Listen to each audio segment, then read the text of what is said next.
24 में आप सभी का बहुत बहुत स्वागत है। मेरा नाम रूबिका लियाकत है और अब शुरू होने वाला है द रूबिका लियाकत शो। आपके लिए हमारी टीम ने, भारत 24 की टीम ने क्या तैयारी की है, एक झलक उस पर पहले।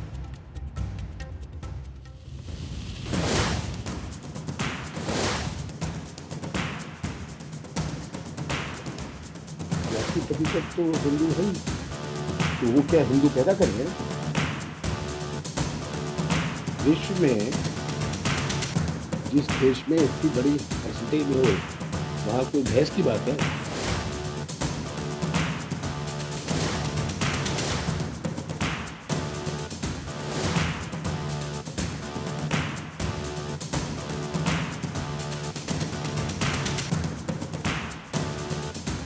This optimism had waned over the past 33 years as we long for people to finally hear, acknowledge, empathize, and grasp the ordeal that we Kashmiri Hindus have gone through.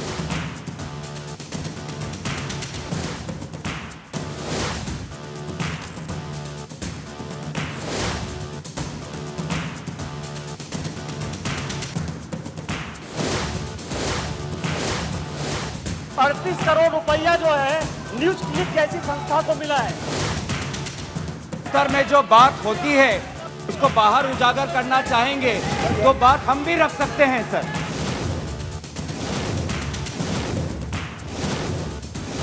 माननीय प्रधानमंत्री नरेंद्र जी मोदी जी ने 2018 में ही कहा था कि विपक्ष जो है मेरे खिलाफ जो है 2023 में अविश्वास प्रस्ताव जो है लेकर आए। ये अविश्वास प्रस्ताव मणिपुर के लिए हम लाए हैं, इंडिया अलायंस। मैं ये सोच रहा था कि राहुल जी बोलेंगे क्योंकि मीडिया में तरह तरह की खबरें आ रही थी, लेकिन लगता है कि शायद राहुल जी तैयार नहीं थे, देर से उठे होंगे।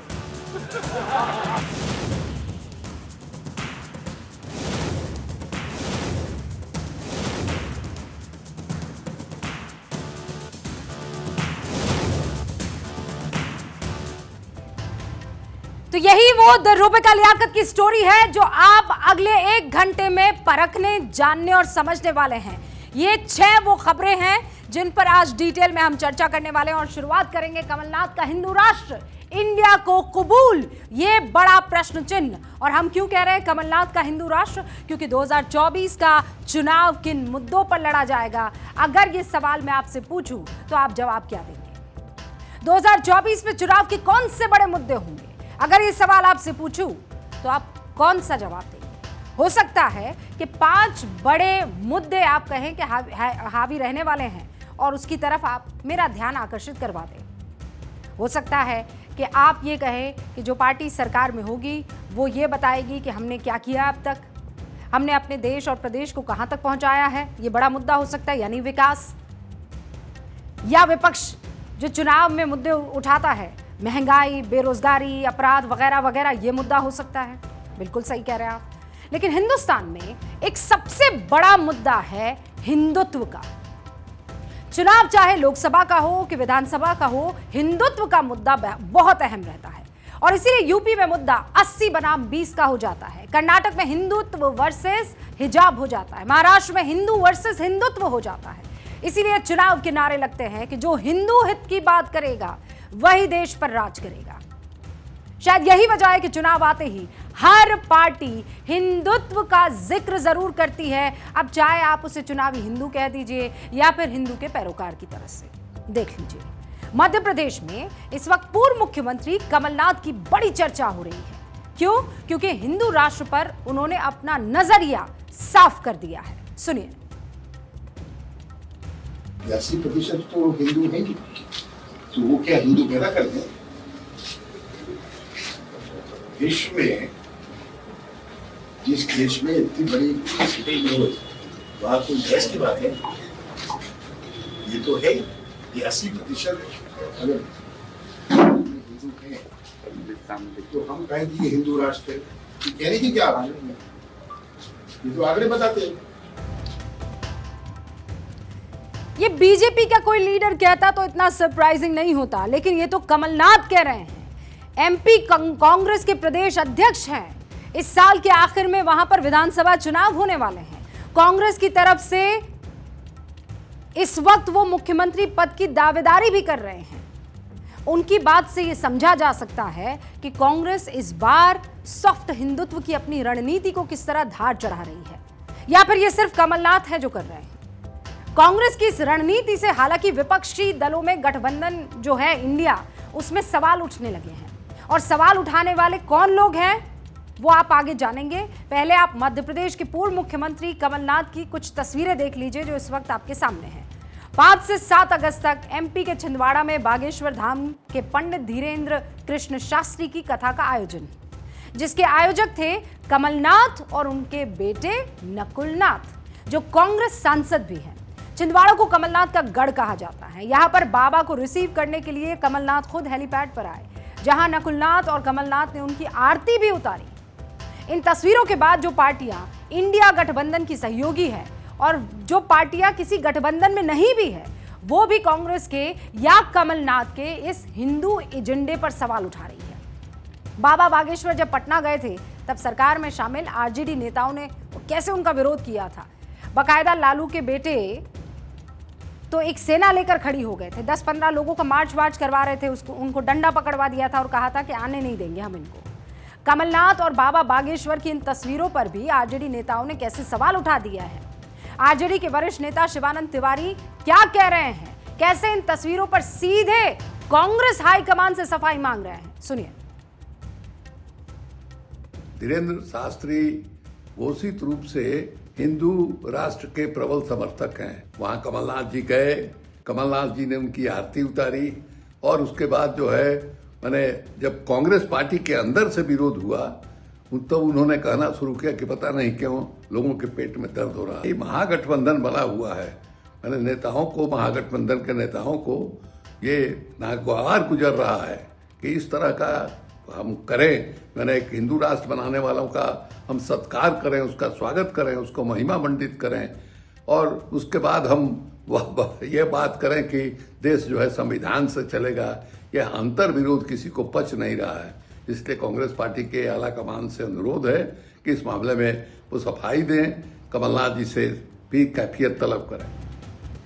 तो सुन लिया आपने, आरजेडी नेता शिवानंद तिवारी जो सवाल उठा रहे हैं उससे साफ जाहिर हो रहा है कि उनको सबसे बड़ी आपत्ति बाबा के हिंदू राष्ट्र वाले एजेंडे से है, क्योंकि बाबा बागेश्वर नाम से मशहूर पंडित धीरेन्द्र कृष्ण शास्त्री हिंदू राष्ट्र के बड़े पैरोकार हैं। वो अक्सर अपने मंच से कहते हैं कि भारत हिंदू राष्ट्र है। हमने एक इंटरव्यू किया था अभी कुछ दिनों पहले ही, और पंडित धीरेन्द्र कृष्ण शास्त्री से उनका एजेंडा क्या है ये सवाल पूछकर ये जानने की कोशिश की थी कि वो चाहते क्या हैं, what is his line and length. सुनिए क्या कहा था। आपका एजेंडा क्या है, कई लोग जानना चाहते हैं। वैदिक सनातन हिंदू राष्ट्र। वो कैसे होगा? भारत के निवासियों की जागृति से। उसमें क्या क्या चाहिए? लोगों में जुनून और एकता। और ये सिर्फ जहनी तौर पर, मानसिक तौर पर, कागज पे नहीं दिल पर। तो उसमें कितना और बदलाव की जरूरत है इस देश? शिक्षा, स्वास्थ्य और संस्कृति। इससे हो जाएगा। ये बात यानी हिंदू राष्ट्र वाली बात बाबा बागेश्वर हर मंच से करते हैं। वो पूरे देश में इसी बात को लेकर लोकप्रिय है। हमने उनकी कथाओं की तस्वीरें देखी हैं। वो बिहार से महाराष्ट्र तक जहां भी जाते हैं उन्हें सुनने के लिए लाखों श्रद्धालु आते हैं। लेकिन एमपी उनका गृह प्रदेश है, वहां जाहिर है उनकी लोकप्रियता सबसे ज्यादा होगी। और इसीलिए शिवराज सिंह चौहान के अलावा कमलनाथ भी चाहते हैं कि वो बाबा के आशीर्वाद से वंचित ना रह जाएं। बाबा का आशीर्वाद मतलब उनके अनुयायियों का, उनके चाहने वालों का, जिनको आशीर्वाद मिल रहा है वोट का आशीर्वाद पहुंच जाए। इसीलिए कमलनाथ उनकी कथाओं में जाते हैं। कई बार बाबा बागेश्वर धाम भी वो आए गए हैं। इसीलिए एआईएमआईएम के नेता असद ओवैसी बगैर नाम लिए कुछ पूछ रहे हैं। क्या पूछ रहे हैं? ट्वीट किया उन्होंने। कांग्रेस के मध्य प्रदेश के दिग्गज नेता साफ साफ वही कह रहे हैं जो मोहन भागवत कहते हैं कि भारत हिंदू राष्ट्र है। भारत सिर्फ एक समुदाय का देश नहीं है। भारत कभी हिंदू राष्ट्र ना था, ना है, ना कभी होगा, इंशाअल्लाह। मोहब्बत की दुकान में नफरत की तस्करी हो रही है। दूसरों पर बी टीम का ठप्पा लगाने का अधिकार इन्हें कहां से मिला? कल के दिन अगर भाजपा हार भी जाए तो इस नफरत में क्या कोई कमी आएगी? ओवैसी के इस ट्वीट में कुछ खास शब्द हैं, गौर कीजिएगा। पहला है मोहब्बत की दुकान में नफरत की बात, नफरत की तस्करी, और दूसरा है बी टीम का ठप्पा। इसमें एक तरफ ओवैसी राहुल गांधी पर निशाना साध रहे हैं क्योंकि राहुल गांधी बार बार कहते हैं मैं मोहब्बत की दुकान खोलकर बैठा हूं, और दूसरा है बी टीम वाला जुमला। विपक्ष की पार्टियां अक्सर ओवैसी के खिलाफ इसका इस्तेमाल करती है। वो जिस राज्य में अपने उम्मीदवार उतारते हैं वहां बीजेपी की विरोधी पार्टियां ओवैसी पर यही कहकर आरोप लगाती है कि भाई ये तो बीजेपी को हराने के लिए आया है। क्यों? क्योंकि वोट बढ़ जाएगा, जीतेगा वो नहीं जो एक ही समुदाय का है, बल्कि रिवर्स पोलराइजेशन होकर वो जीतेगा जो उस समुदाय का नहीं है या बीजेपी की लिस्ट में है या उस पार्टी से उतरा है मैदान में। इसीलिए ओवैसी कमलनाथ के एजेंडे पर सवाल उठा रहे हैं। इससे पहले हिंदू और हिंदुत्व के मामले में ओवैसी समाजवादी पार्टी अध्यक्ष अखिलेश यादव से भी भिड़ गए थे। हमारा समाज और मैं समझता हूँ सच्चे लोगों को, सच्चे हिंदू लोगों को सामने आना पड़ेगा, वरना ये भारतीय जनता पार्टी के लोग इसी तरह दुरुपयोग करते रहेंगे। अखिलेश यादव ये कह रहे हैं कि असली हिंदुत्व को बचाना जरूरी है। पिछले विधानसभा के चुनाव में अखिलेश यादव को एक तरफा मुस्लिम वोट मिला है, और जिसको एक तरफा वोट मिला है, जिसकी झोली में मुसलमान एक एक वोट डाल दिया, वो कह रहा है कि असली हिंदुत्व को बचाना है। कमलनाथ हिंदू राष्ट्र की बात क्यों कर रहे हैं ये भी समझ लीजिए। जब 2014 के आम चुनाव में नरेंद्र मोदी की आंधी में कांग्रेस की ऐतिहासिक हार हुई थी, तब कांग्रेस के सीनियर नेता ए.के. एंटनी की अध्यक्षता में कांग्रेस ने कमेटी बनाई थी जिसने ये बताया था कि इस चुनाव को धर्मनिरपेक्षता और सांप्रदायिकता के बीच लड़ाई के रूप में पेश करने से कांग्रेस की हार हो गई है। कांग्रेस के रुख को अल्पसंख्यक समर्थक माना जाता है या माना गया है, ये उस रिपोर्ट में लिखा है। मुस्लिम तुष्टीकरण की नीति का उल्टा असर भी पड़ा है। 2018 में एमपी में कांग्रेस 15 साल बाद बहुत बारीक अंतर से सत्ता में लौट पाई थी, लिहाजा इस चुनाव में कमलनाथ कोई रिस्क नहीं लेना चाहते। दरअसल मध्य प्रदेश में मुसलमानों की आबादी कितनी है? 6.57%। वो अपने दम पर गिनती की सीटें ही जिता सकते हैं। बीते 4 विधानसभा चुनाव की अगर बात करें, 2018 में जो विधानसभा चुनाव हुए थे उसमें कांग्रेस से 2 मुस्लिम विधायक बने थे।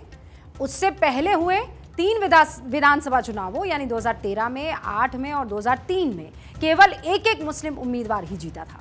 इसीलिए मध्य प्रदेश में मुसलमानों की राजनीति करना किसी पार्टी के लिए फायदे का सौदा नहीं है। चुनाव के समीकरणों को देखकर ही कांग्रेस एमपी में अपने सीएम फेस कमलनाथ को नर्मदा भक्त, महाकाल भक्त, हनुमान भक्त और राम भक्त के तौर पर पेश करती है।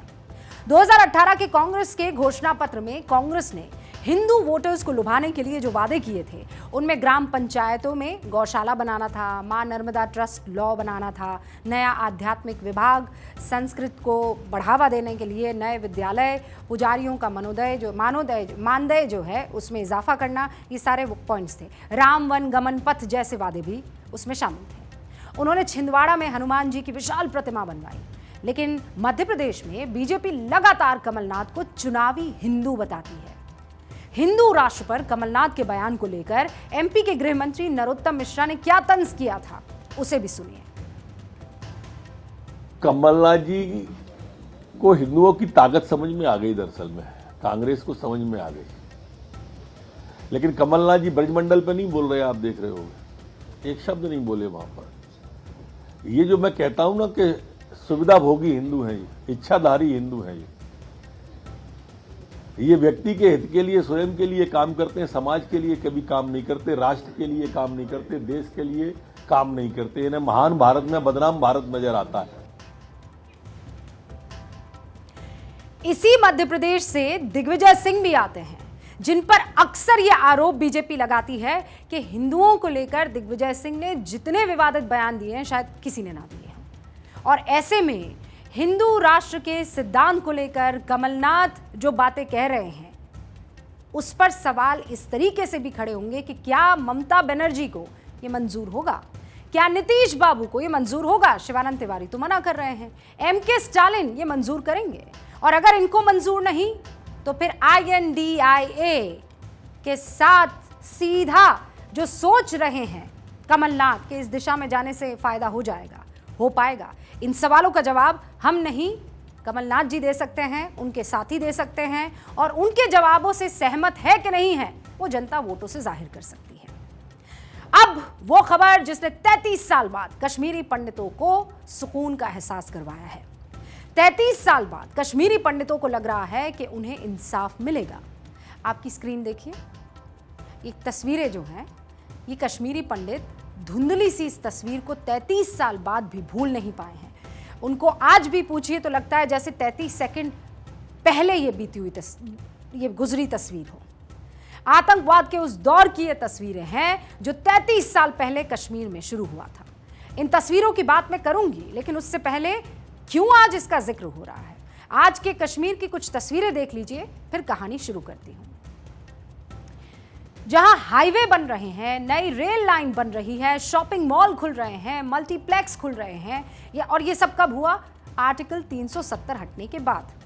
ये उसी कश्मीर की तस्वीर है जो करीब 40 साल तक आतंक की आग में जलता रहा है। वो तस्वीर अभी हम आपको दिखाते हैं। ये तो वो धुंधली तस्वीर है गंजू जी की और यासीन मलिक की। ये पहले की तस्वीरें हैं, आतंक की तस्वीरें हैं। देखिए कैसे मशाल लेकर जुलूस निकाला जाता था। आतंक की तस्वीरें आप रोज़ न्यूज़ चैनलों पर देखते होंगे, उस वक्त अखबारों में देखते होंगे, आतंकवाद के बारे में आप पढ़ते भी होंगे। लेकिन कश्मीर में आतंकवाद कहाँ से शुरू हुआ, किसने शुरू किया, आज हम आपको बताएंगे।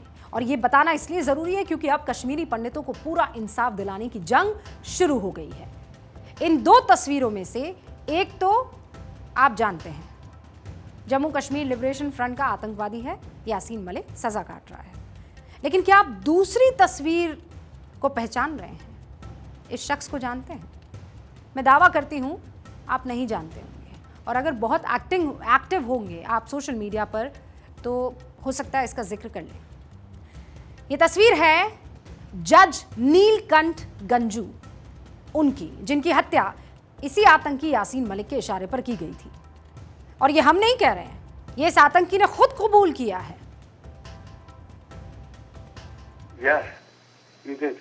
I did not did it, but it is fact that JKLF boys killed their judge. But what was the crime of Mohammed Maqbul Bhatt?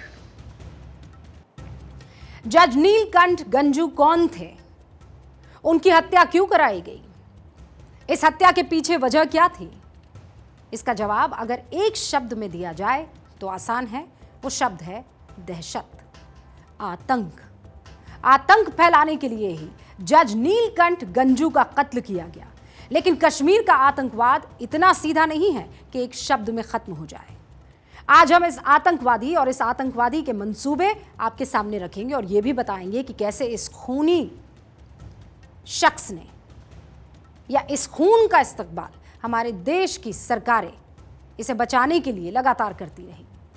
4 नवंबर 1989 को जज नीलकंठ गंजू की आतंकवादियों ने हत्या की। जम्मू कश्मीर हाई कोर्ट के पास श्रीनगर की हाई स्ट्रीट मार्केट में उनकी दिन दहाड़े हत्या कर दी गई, और यह सब कुछ JKLF के आतंकवादियों ने किया। 33 साल पुरानी ये वारदात आपके लिए ज़रूरी क्यों है?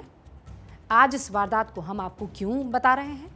ये सवाल आपके मन में हो सकता है कि क्या बात है, रूबिका किस एजेंडे के तहत आई है? हम आपसे एक अपील करना चाहते हैं, अगर आप इस वारदात से जुड़ी कोई भी बात जानते हैं तो स्टेट इन्वेस्टिगेटिंग एजेंसी को बताइए। क्यों बताएं, ये भी जान लीजिए। दरअसल जस्टिस नीलकंठ गंजू की हत्या की फाइल SIA ने दोबारा खोल दी है, और SIA ने ही लोगों से अपील की है कि वो इस हत्या से जुड़ा कोई सबूत या कोई ऐसी बात जो ज़रूरी है पुलिस को ज़रूर बताएं।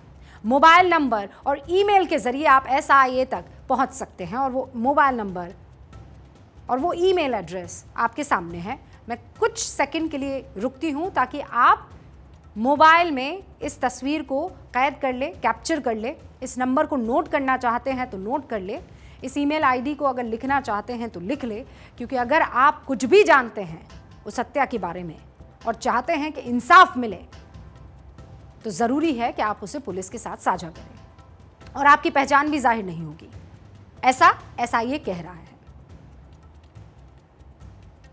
This optimism had waned over the past 33 years as we long for people to finally hear, acknowledge, empathize, and grasp the ordeal that we Kashmiri Hindus have gone. अब जरा उस काले पन्ने की बात करें जहां से कश्मीर घाटी के खुशहाल माहौल और खुशनुमा मौसम में आतंकवाद का जहर घुला और ऐसा कि सब बर्बाद हो गया। आज आपको वो हर जरूरी तारीख बताऊंगी जब आतंकवादियों ने बड़ी वारदात को अंजाम दिया। ये जानना आपके लिए इसलिए ज़रूरी है क्योंकि हिंदुस्तान के इतिहास का हिस्सा है। ये वो काला पन्ना है जिसको हमेशा आपको अपने जिगर से लगा कर रखना चाहिए। 14 सितंबर 1989 को आतंकवादियों ने बीजेपी नेता टीका लाल टपलू की श्रीनगर में उनके घर में घुसकर हत्या की। ये कश्मीर में आतंकवादियों की पहली सबसे बड़ी वारदात में से एक थी, जिसके बाद ये सिलसिला दशकों तक चलता रहा। इस वारदात के कुछ ही दिन बाद 4 नवंबर 1989 को यासीन मलिक के आतंकवादियों ने रिटायर्ड जस्टिस नीलकंठ गंजू की गोली मारकर हत्या कर दी। हत्या के बाद जस्टिस गंजू का शव 2 घंटे तक सड़क पर पड़ा रहा। आतंकवादियों के डर के चलते किसी ने जस्टिस गंजू को अस्पताल पहुंचाने की हिम्मत भी नहीं की, कोशिश भी नहीं की। आतंकवादियों ने जस्टिस गंजू को टारगेट क्यों किया, इस सवाल के जवाब में ही यासीन मलिक जैसे आतंकवादियों का चेहरा छिपा हुआ है। जस्टिस गंजू की हत्या की गई क्योंकि उन्होंने अपनी मौत से करीब 21 साल पहले एक आतंकवादी को फांसी की सजा सुनाई थी। साल था 1966। आतंकवादी मकबूल भट्ट ने सीआईडी इंस्पेक्टर अमरचंद की हत्या की। 1968 में तत्कालीन मजिस्ट्रेट नीलकंठ गंजू ने मकबूल भट्ट को फांसी की सजा सुनाई। 1969 में मकबूल भट्ट तिहाड़ जेल से भागा और पाकिस्तान चला गया।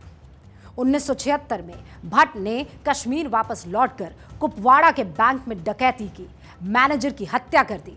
इसके बाद मकबूल भट्ट को दोबारा पकड़ा गया और 1982 में सुप्रीम कोर्ट ने मकबूल भट्ट की फांसी की सजा बरकरार रखी। इसी आतंकवादी को बाद में फांसी दी गई, जिसका बदला लेने के लिए यासीन मलिक ने जस्टिस गंजू की हत्या कर दी या करवाई। और जस्टिस गंजू की हत्या के बाद ही वो सिलसिला चल पड़ा जिसके बाद कश्मीर में हिंदुओं को बाहर निकाल दिया गया। 5 फरवरी 1984 जेकेएलएफ के आतंकवादियों ने इंग्लैंड के बर्मिंघम में भारतीय राजदूत रविंद्र महात्रे की हत्या कर दी। 11 फरवरी 1984 मकबूल भट्ट को दिल्ली की तिहाड़ जेल में फांसी दे दी गई। मकबूल भट्ट और यासीन मलिक दोनों ही कश्मीर को भारत से आज़ाद कराने की बात कर रहे थे, झूठे दावे कर रहे थे। पहले आतंकवादी बनकर हत्या करने वाले यासीन मलिक ने बाद में अलगाववादी नेता का चोला ओढ़ लिया। दरअसल आर्टिकल 370 हटने से पहले कश्मीर को आज़ाद कराने की बातें 3 तरीके से हो रही थी। कौन कौन से वो 3 तरीके, आसान शब्दों में समझ लीजिए। एक तरीका था आतंकी संगठन हिज़्ब उल मुजाहिदीन वाला, जो कश्मीर को हथियारों के दम पर पाकिस्तान में मिलाना चाहते थे। दूसरा तरीका जेकेएलएफ वाला, जो कश्मीर को आज़ाद करवाकर इंडिया और पाकिस्तान में मिलाने के बजाय अलग रखना चाहता था। और इसके अलावा वो बातचीत और हथियार दोनों के रास्ते इसे हासिल करना चाहता था। तीसरा रास्ता था हुर्रियत कॉन्फ्रेंस वाला, जो ये मानता था कि हम बातचीत के जरिए कश्मीर को हिंदुस्तान और पाकिस्तान दोनों से आज़ाद करवा देंगे और अलग कर देंगे। मैं ये साफ कर देना चाहती हूं कि कश्मीर हमेशा से भारत का हिस्सा था, है और आगे भी रहेगा इंशाअल्लाह। हमने आपको सिर्फ आतंकवादियों की मंशा बताई है। टीका लाल टपलू, नीलकंठ गंजू की हत्या के बाद आतंकवाद थम गया क्या? ये आतंकी नहीं थमे। 18 और 19 जनवरी की रात को कश्मीर की मस्जिदों से यासीन मलिक के आतंकवादियों ने कश्मीरी पंडितों को कश्मीर छोड़ देने की धमकी दी। मस्जिदों से कहा गया कि कश्मीरी पंडित पुरुष कश्मीर छोड़ दे या फिर इस्लाम कबूल कर ले या फिर मरने के लिए तैयार रहे। मस्जिदों से कहा गया कि अपनी बेटियों और पत्नियों को कश्मीर में छोड़कर चले जाओ। वो माहौल सोचकर ही किसी के भी रोंगटे खड़े हो सकते हैं। और क्या आप ये नहीं समझ सकते कि कश्मीरी पंडितों ने उस वक्त क्या क्या झेला होगा, क्या क्या महसूस किया होगा? हजारों लोगों को एक ही रात में अपने घर बार छोड़कर जाने के लिए मजबूर किया गया, और वो भी कुछ आतंकवादियों की वजह से। 1990 में जम्मू कश्मीर सरकार ने रिलीफ ऑफिस सेटअप किया। 44,167 कश्मीरी परिवारों ने आतंकवादियों के डर से कश्मीर छोड़कर जाने के लिए इस ऑफिस में रजिस्टर किया। जी किशन रेड्डी गृह राज्य मंत्री 17 मार्च 2021 राज्यसभा में एक सरकारी आंकड़ा देते हैं ये सरकारी आंकड़ा उन परिवारों का है जिन्हें सरकार से उम्मीद थी कि वो कुछ करेगी, जबकि जानकार बताते हैं कि कश्मीर से 1 लाख कश्मीरी पंडित परिवारों को रातों रात भागना पड़ गया था। अलग अलग किताबों में कश्मीरी पंडितों के कत्ल के अलग अलग आंकड़े मिल जाएंगे। 1990 में 1 साल के अंदर ही 80 कश्मीरी पंडितों का कत्ल किया गया था। 80। भारत सरकार के आंकड़ों के मुताबिक 1988 से 1991 के बीच कश्मीर में 217 हिंदुओं की हत्या हुई।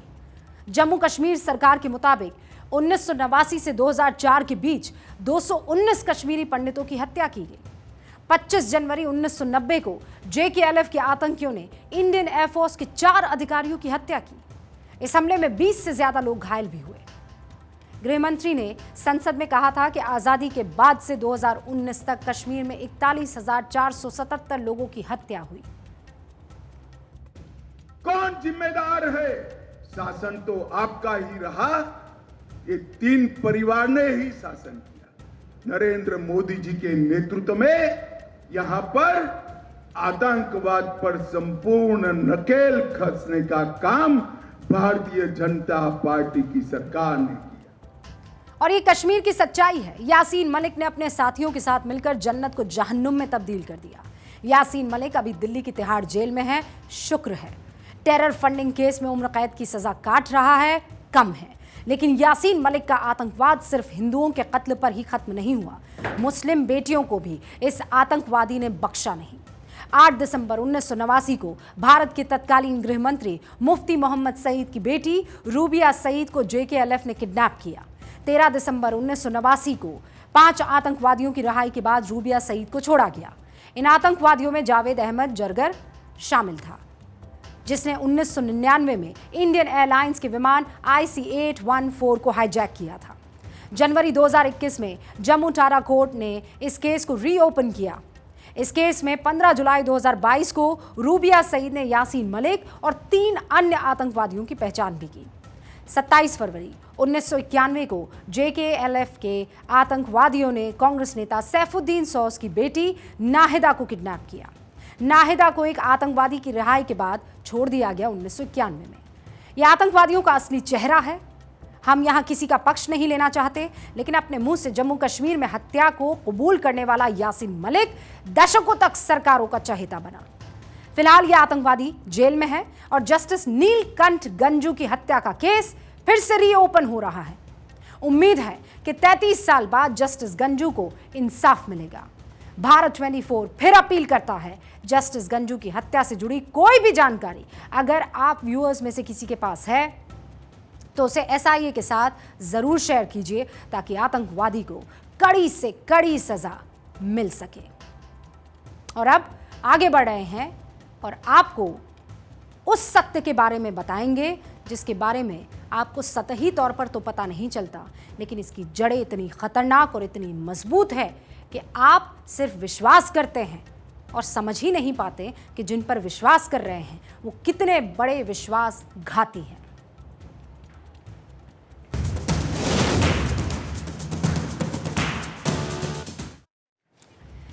तो सबसे पहले आपको एक ईमेल दिखाती हूं।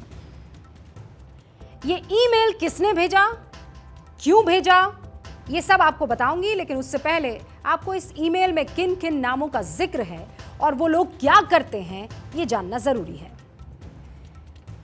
ये एक ईमेल है 30 मार्च 2020 का। 2020 को ये भेजा गया। मेल भेजने वाले शख्स का नाम था नेविल रॉय सिंघम।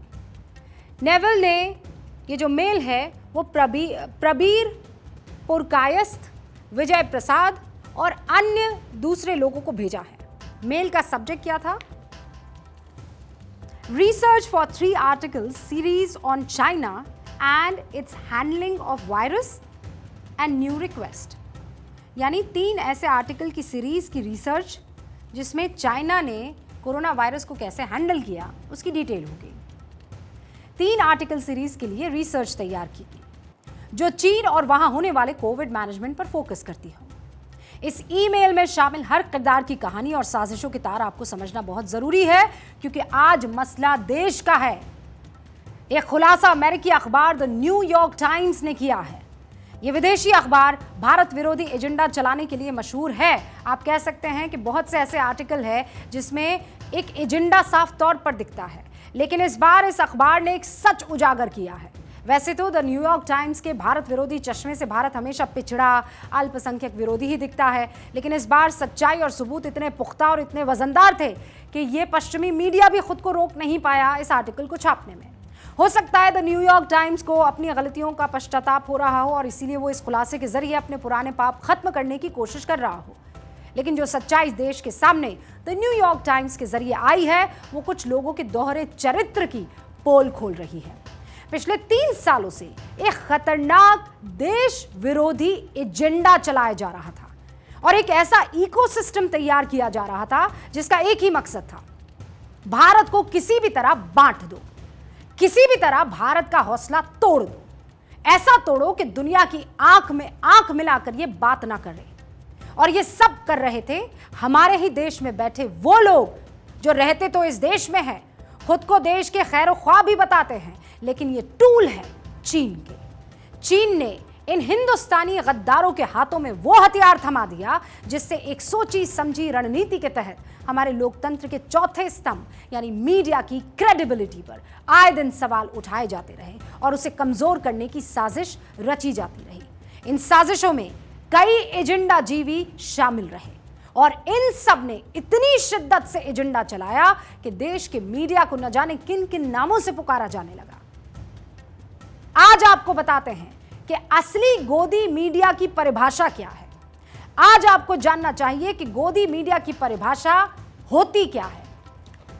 गोदी मीडिया वो मीडिया का चेहरा जो चीन की गोद में बैठकर हिंदुस्तान के सामर्थ्य को, उसकी ताकत को छिन्न भिन्न करने के मिशन में लगा है। इस मीडिया को चीन की गोदी में बैठा मीडिया कहा जाएगा।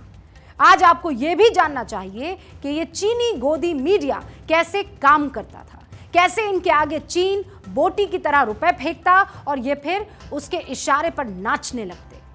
अमेरिकी अखबार द न्यूयॉर्क टाइम्स ने आज एक रिपोर्ट छापी है, कल ये रिपोर्ट छापी थी और इस रिपोर्ट का टाइटल क्या है वो देखिए।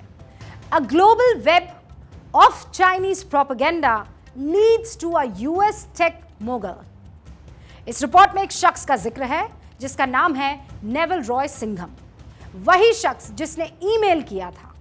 यह शख्स चीन के शंघाई में रहता है और चीनी सरकार का बहुत लाडला है और वहीं से अपने कॉन्टैक्ट्स के दम पर दुनिया के कई देशों में चीनी प्रोपेगेंडा फैलाने का काम करता है।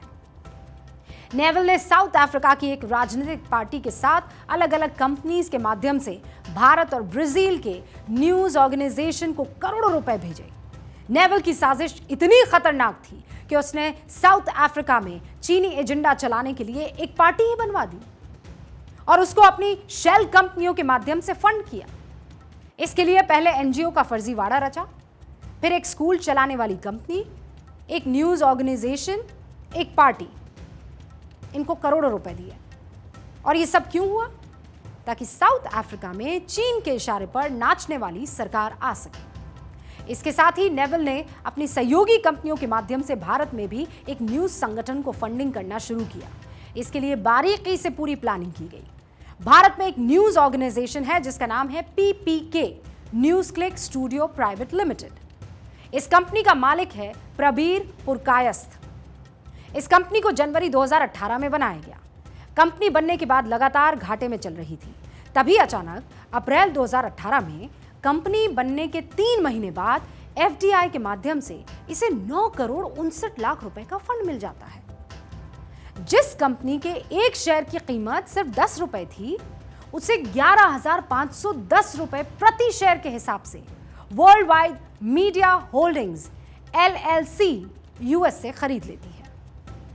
अब सवाल ये उठता है कि 10 रुपए के शेयर को 11,510 रुपए में कोई क्यों खरीदेगा?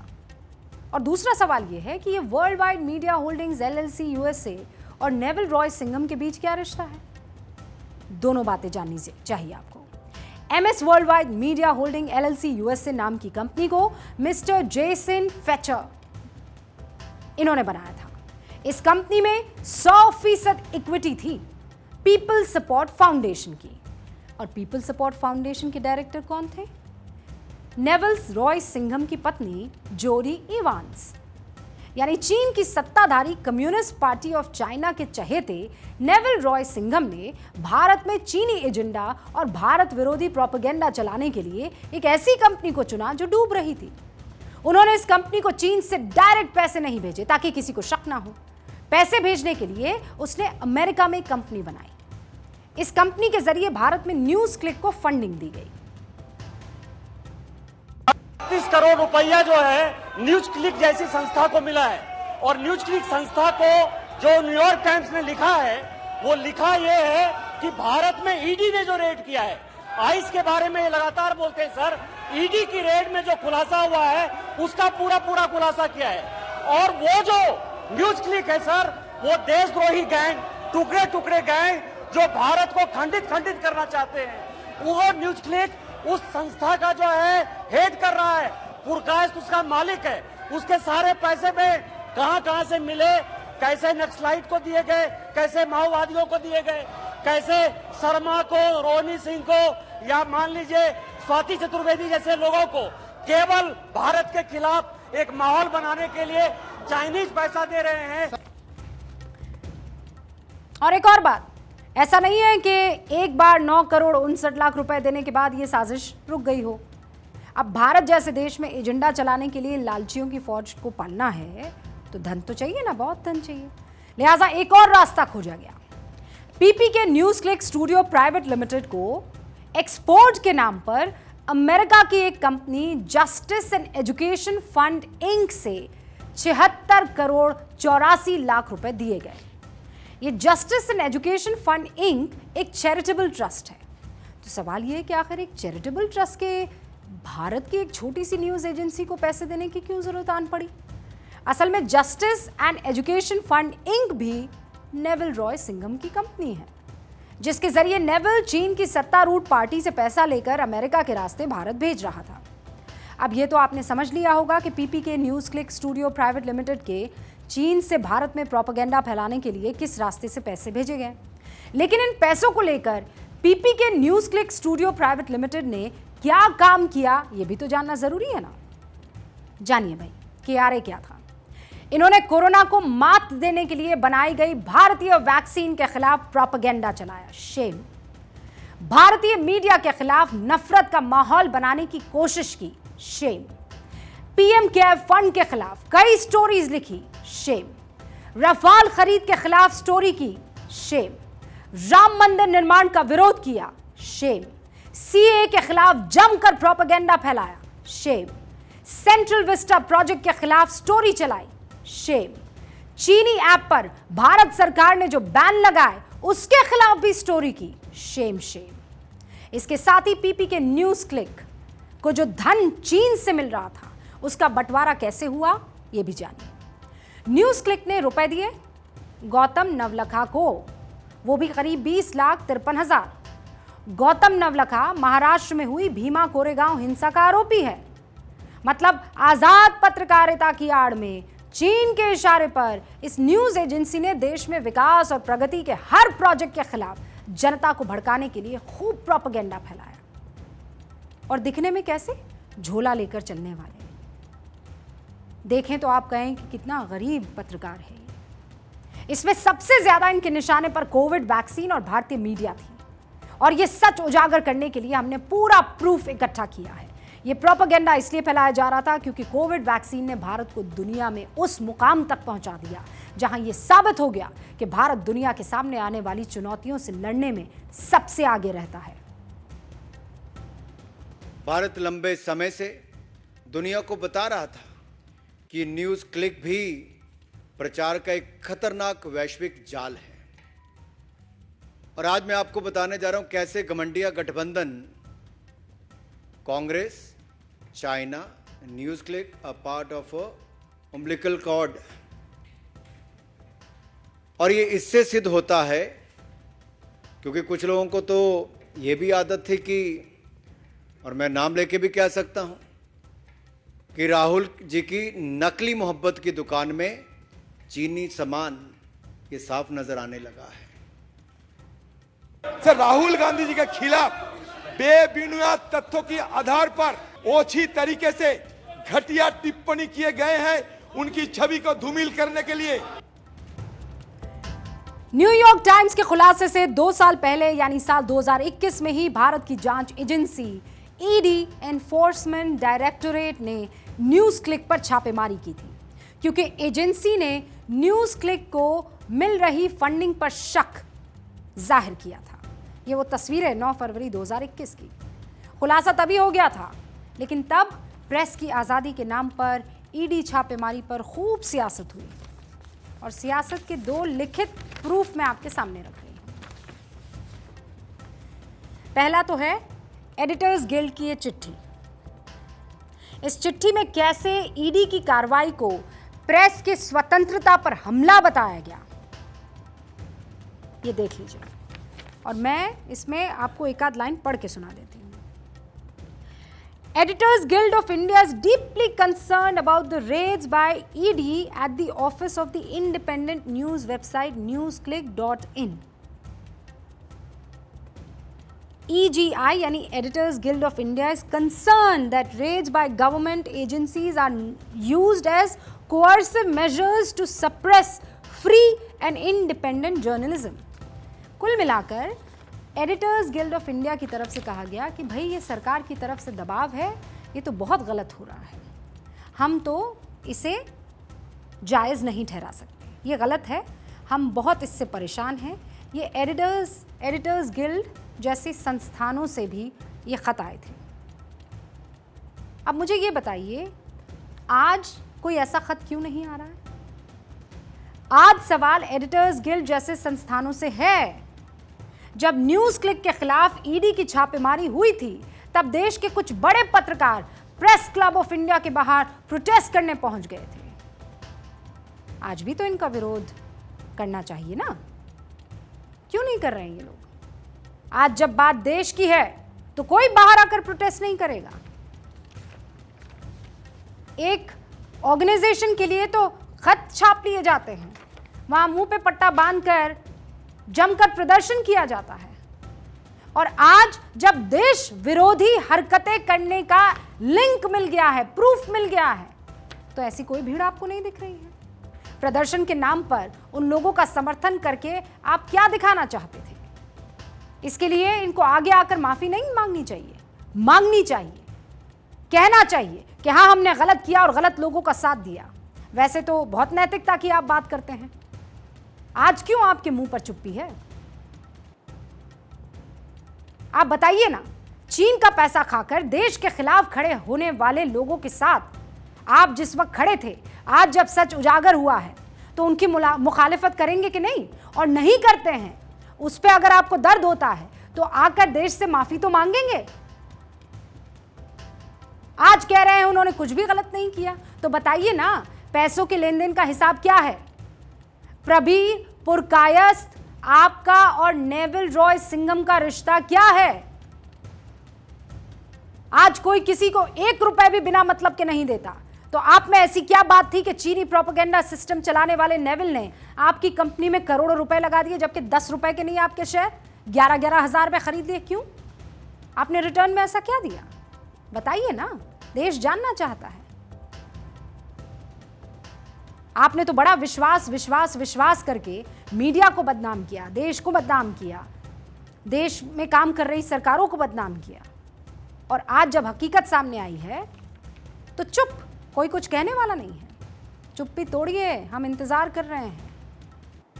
आगे बढ़ते हैं। वो गाना सुना है आपने, जाना था जापान पहुंच गए चीन, समझ गए ना। आज लोकसभा में भी कुछ ऐसा ही हो रहा है।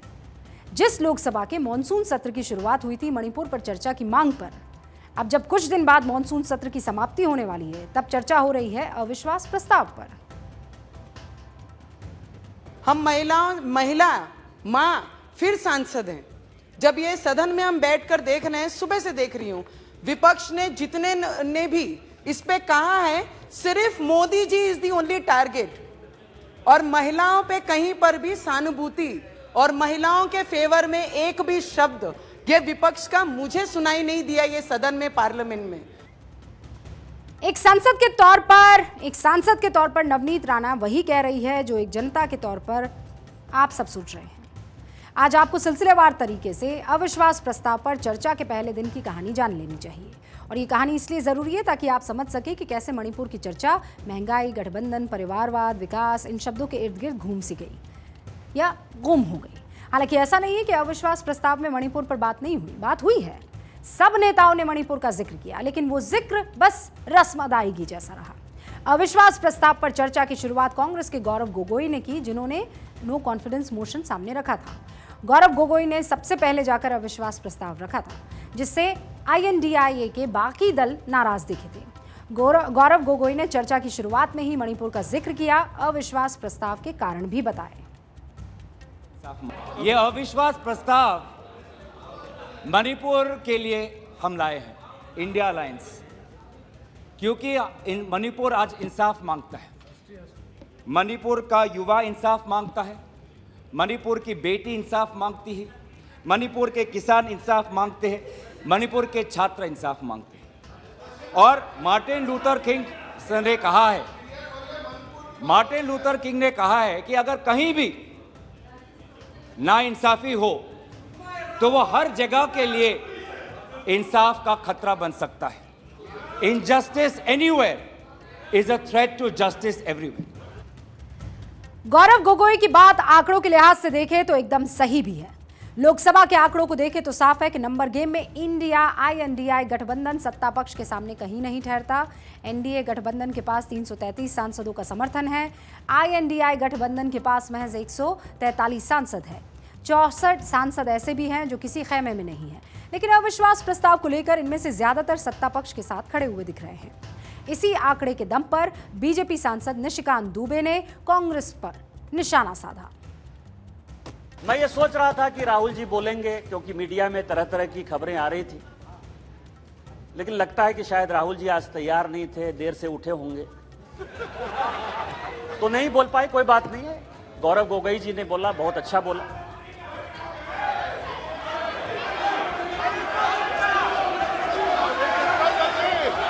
स्पीकर सर, प्रधानमंत्री जी कहते हैं कि ये अविश्वास प्रस्ताव नहीं है, ये अपोजिशन में विश्वास प्रस्ताव है कि कौन अपोजिशन में, कौन किसके साथ है। सोनिया जी, मुझे जो लगता है कि उनके पार्टी की, उनकी दो मनस्थिति है। वो एक हिंदू सभ्यता संस्कृति में बिलीव कर रही हैं, इसीलिए अलौकिका पंडिता की तरह जो पूरा किताब में लिखा हुआ है कि क्या क्या करना चाहिए एक भारतीय नारी को, उसका पूरा का पूरा पिक्चर सोनिया जी देती है। उनको दो काम करना है, बेटे को सेट करना है और दामाद को भेंट करना है।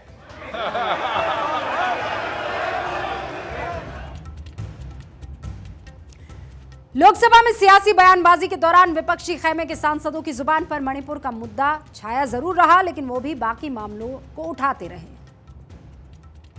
सर 9 इयर्स में, 9 साल में 9 सरकारें बीजेपी ने गिराई है।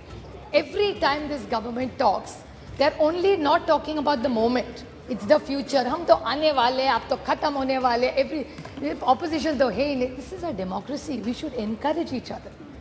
And while this is going on, the only word I can think of for the attitude and the approach, even the ministers, when we are sitting here say, अरे इनको तो हाउस चलाना ही नहीं है, ये नहीं करना चाहते। अभी तो जुम्मे आए हो राज्यसभा से, and then you are going to judge us। भूल गए, आप तो थे नहीं तब, पता नहीं कौन से गवर्नमेंट में काम करते थे तब। They are judging all members of parliament। We are not officers, we are public servants। प्रधान सेवक, जैसे प्रधानमंत्री बोलते हैं, हम भी सेवक ही यहाँ बैठे, उसी के लिए तो खड़े हैं यहाँ।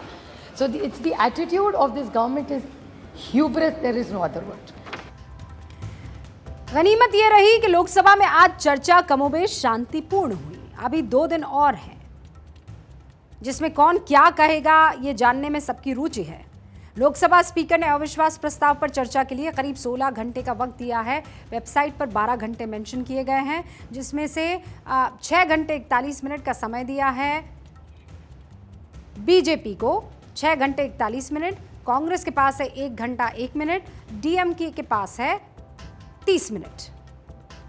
बचा हुआ समय इसी तरह बाकी पार्टियों में बांट दिया जाएगा। अब आप सोच रहे होंगे कि बीजेपी को बहस में कांग्रेस के मुकाबले 6 गुना ज्यादा समय क्यों मिल रहा है। उसकी एक वजह है, लोकसभा में जिस पार्टी के जितने सांसद होते हैं उनकी संख्या बल के हिसाब से पार्टियों को बोलने का वक्त तय किया जाता है। क्योंकि बीजेपी के सांसदों की संख्या ज्यादा है, इसीलिए बीजेपी को ज्यादा वक्त मिला है।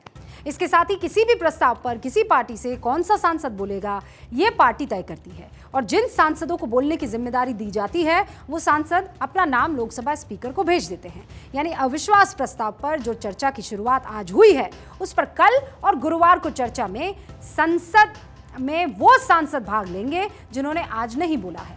मतलब अभी अविश्वास प्रस्ताव पर घमासान बाकी है, क्योंकि आज जो हुआ है वो तो बस शुरुआत है। और अविश्वास प्रस्ताव पर सबसे बड़ा घमासान देखने को मिलेगा 10 तारीख को, जब खबरों के मुताबिक राहुल गांधी इस मुद्दे पर अपनी बात सदन में रखेंगे। 10 अगस्त को ही प्रधानमंत्री नरेंद्र मोदी अविश्वास प्रस्ताव के खिलाफ लोकसभा में सभी सवालों का जवाब देंगे। तो पिक्चर अभी बाकी है। और अब बात करेंगे मेरे हिंदुस्तान की, भारत की और भारत के लोकतंत्र की। भारत कैसे बना? देखिए, मेरा हिंदुस्तान, ये जो कॉन्सेप्ट है इसे समझिए आप। हमने इसे इसलिए आपके सामने रखने की सोची ताकि जितना आगे हिंदुस्तान बढ़ रहा है उसकी उतनी ही गहरी जड़ों को, उसकी संस्कृति को, उसकी परंपरा को आप पहचान पाए और उस पर फख्र, गर्वान्वित महसूस करें। तो आज इस एपिसोड में पहली जो बात हम रखने वाले हैं वो ये कि भारत आया कहां से, ये नाम पड़ा कैसे, भारत में लोकतंत्र की शुरुआत हुई कैसे। अक्सर ये हमें बताया जाता है कि भारत में लोकतंत्र नहीं था, लोकतंत्र हमें अंग्रेजों ने दिया। लेकिन आपको ये जानना बहुत जरूरी है कि जब अंग्रेज पैदा भी नहीं हुए थे, उससे भी हजारों साल पहले भारत और भारत का लोकतंत्र था। आपको मालूम है हमारे देश का नाम भारत पड़ा कैसे? क्या आप जानते हैं भारत, हिंदुस्तान, इंडिया से पहले हमारे देश का नाम आर्यावर्त था। राजा दुष्यंत और शकुंतला के वीर बेटे, उसके पराक्रम से आर्यावर्त, इसकी सीमाएं लगातार बढ़ती गई। दुष्यंत और शकुंतला के बेटे ने सारी दुनिया में विजय का झंडा गाड़ दिया था। तब एक बहुत बड़ी घटना घटी जिसने इतिहास बदल दिया, भूगोल बदल दिया। दुष्यंत और शकुंतला के बेटे का नाम भरत था, जिसका सारी दुनिया में परचम लहरा रहा था। आर्यावर्त की सीमाएं वर्तमान Bharat, Pakistan, Uzbekistan, Tajikistan, Kyrgyzstan, Turkmenistan, फारस और अफगानिस्तान, गांधार तक थी। आपने अगर महाभारत देखी हो तो उसमें सबसे बड़ा विलन शकुनी गांधार का ही था। उसे गांधार नरेश कहा जाता था। राजा भरत के पराक्रम के कारण अब आर्यावर्त की सीमाएं दुनिया के कोने कोने तक पहुंच चुकी थी। तब राजा भरत के नाम पर हमारे देश का नाम भारत पड़ा, क्योंकि राजा भरत बहुत ही विद्वान, महान राजा हुआ करते थे। उनका उस वक्त दुनिया में कोई सानी नहीं था, इसीलिए उनके नाम पर इस देश का नाम भारत पड़ा। राजा भरत के लिए कहा जाता है कि उन्होंने बचपन में शेर के दांत तक गिन लिए थे। लेकिन आपके मन में ये सवाल उठता होगा कि राजा भरत इतने महान कैसे थे, कि आखिर राजा भरत ने ऐसा कौन सा काम कर दिया जो उनके नाम पर हमारे देश का नाम पड़ गया भारत। तो आपको फिर से एक कहानी सुननी चाहिए। अपने साथियों को जरूर बताइएगा इस कहानी को। आप तो जानते हैं कि सारी दुनिया में एक रीति थी, यानी कि कल्चर था कि राजा अपना उत्तराधिकारी चुनता है। ऐसे ही राजा भरत के समय भी उत्तराधिकारी चुनने का मौका आया। राजा भरत के 9 पुत्र थे और वो 9 के 9 पुत्र बड़े योद्धा, वीर। सभी पुत्रों को इंतजार था कि हमारे पिता भरत हम में से किसी एक को राजगद्दी देंगे। वो समय आया जब उत्तराधिकारी डिक्लेयर करना था। घोषणा की गई कि राजा भरत अपने उत्तराधिकारी की घोषणा करेंगे। सारी प्रजा में इसे लेकर बड़ी जिज्ञासा हुई, आखिर राजा भरत की तरह कौन संभालेगा इतने बड़े अखंड भारत को। दोबारा सज गया देश प्रदेश से बड़े बड़े राजाओं का दरबार, क्योंकि भारत की तकदीर का फैसला होना था। भारत को राजा मिलना था। प्रजा से लेकर देश विदेश से सारी दुनिया इंतजार कर रही थी। राजा भरत की मां शकुंतला भी दरबार में अपने आसन पर बैठी हुई थी। तभी घोषणा की गई कि राजा भरत ने अपने 9 पुत्रों को शासन देने से मना कर दिया है। राजा भरत को लगा कि मेरे 9 पुत्र भारत को चलाने के योग्य हैं ही नहीं। इसीलिए भारत में लोकतंत्र की स्थापना करते हुए प्रजा में से वीर योद्धा को चुना जाता और उस वीर का नाम अभिमन्यु हैं, जो भारत के अगले शासक होने वाले थे, जो भारत में प्रजातंत्र की स्थापना करते। वीर अभिमन्यु राजा भरत के पुत्रों से ज्यादा काबिल, और इसीलिए उन्हें चुना गया। मैंने कहा था ना, इतिहास और भूगोल सब बदल दिया। ऐसा ही हुआ, क्योंकि जैसा होता आया है, राजा का बेटा राजा होता है। हमारे यहाँ सियासत में भी नेता का बेटा नेता होता है, लेकिन राजा भरत ने ऐसा नहीं किया। जो योग्य था उसे कमान दी, और भारत में प्रजातंत्र यानी डेमोक्रेसी की उस जमाने में कहते हैं स्थापना हुई। हमें पढ़ाया जाता है कि डेमोक्रेसी अंग्रेज़ों से हमने सीखी है, वर्ड ग्रीक भाषा से आया डेमोक्रेसी, जबकि ग्रीक भाषा तब के टाइम पर ऐसा कहते हैं कि शायद हुई भी ना हो। हमारा हिंदुस्तान महान है, और इसीलिए इसके वो किस्से, वो कहानियाँ, उसकी वो संस्कृति आपको जाननी बेहद ज़रूरी है। इसी के साथ मुझे इजाज़त दीजिए। द रूबिका लियाकत शो में आज के लिए बस इतना ही। देखते रहिए भारत 24।